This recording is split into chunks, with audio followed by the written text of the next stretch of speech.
자전거로 출근하는 사람들이 늘면서 자전거 교통사고도 점점 증가하고 있다고 하는데요. 요즘 날씨가 좋아져서 자전거 이용하시는 분들이 많아 주의를 많이 해야 될 것 같아요. 네. 서울연구원은 6일 서울의 자전거 교통사고 언제 얼마나 발생하나를 발간했는데요. 이에 따르면 자전거 교통사고는 봄과 가을에 집중이 되었다고 합니다. 사고가 봄과 가을에 집중되는 이유는 봄과 가을은 나들이 하기 좋은 날씨로 자전거 이용객이 늘면서 사고도 자주 발생하기 때문인 것으로 분석되었습니다. 요즘 나들이 하기 좋은 날씨가 이어지고 있는데요. 오늘은 약간 비가 오락가락하지만요. 자전거 이용하시는 분들이 특히 많이 주의하셔야 할 것으로 보입니다. 네, 특히 자전거 사고의 70%가 14살 이하의 어린이들이라고 하니까 우리 부모님들께서 특별히 신경을 쓰셔야 할 것 같은데요. 안전하게 자전거를 이용하려면 어떤 점을 주의해야 될까요?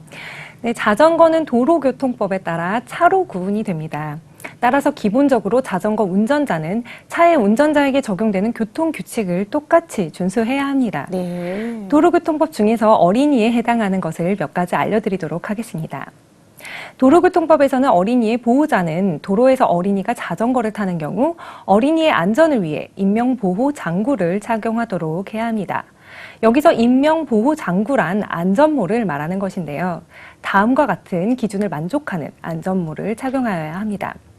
즉, 좌우 상하로 충분한 시야를 가질 것, 바람의 압력에 의해 햇빛 가리개용 앞창이 시야를 방해하지 아니할 것, 청력에 현저하게 장애를 주지 아니할 것, 충격의 흡수성이 있을 것, 충격으로 쉽게 벗어지지 아니하도록 고정할 수 있을 것, 무게는 2kg 이하일 것, 인체에 상처를 주지 아니하는 구조일 것 등의 기준을 만족하여야 합니다.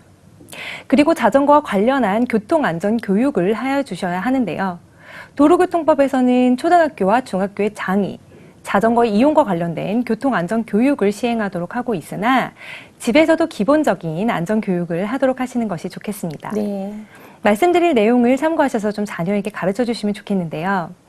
먼저 자전거 도로가 따로 있는 곳에서는 그 자전거 도로로 통행을 하여야 하고 자전거 도로가 설치되지 않는 곳에서는 도로 우측 가장자리에 붙어서 통행하여야 합니다.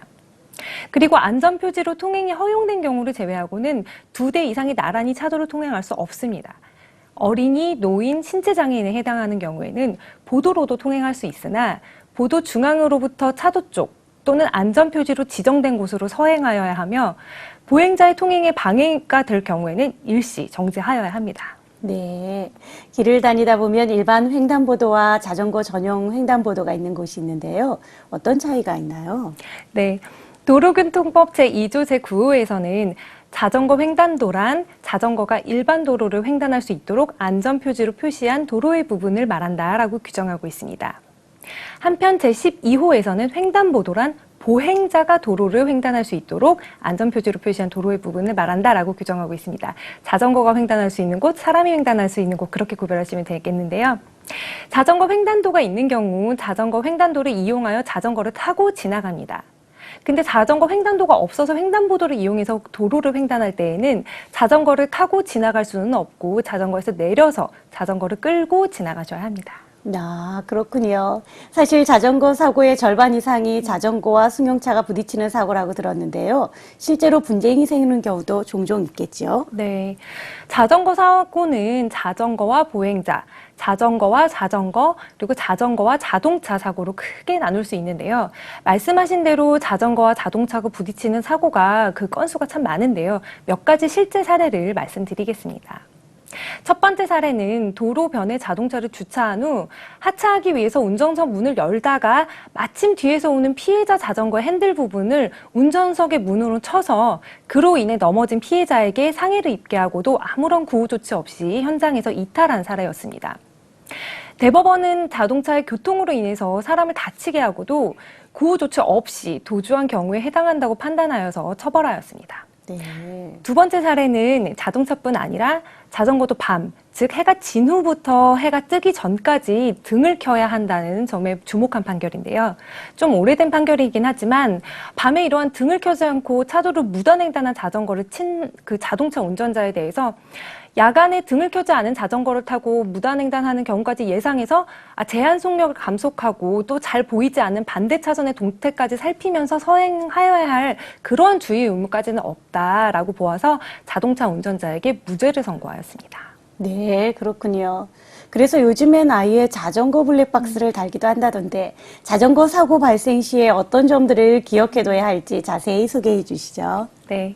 자전거 사고 발생 시 두 개를 기억하셔야 됩니다. 구호 조치와 신고 의무입니다. 먼저 구호 조치에 대해서 말씀드리겠습니다.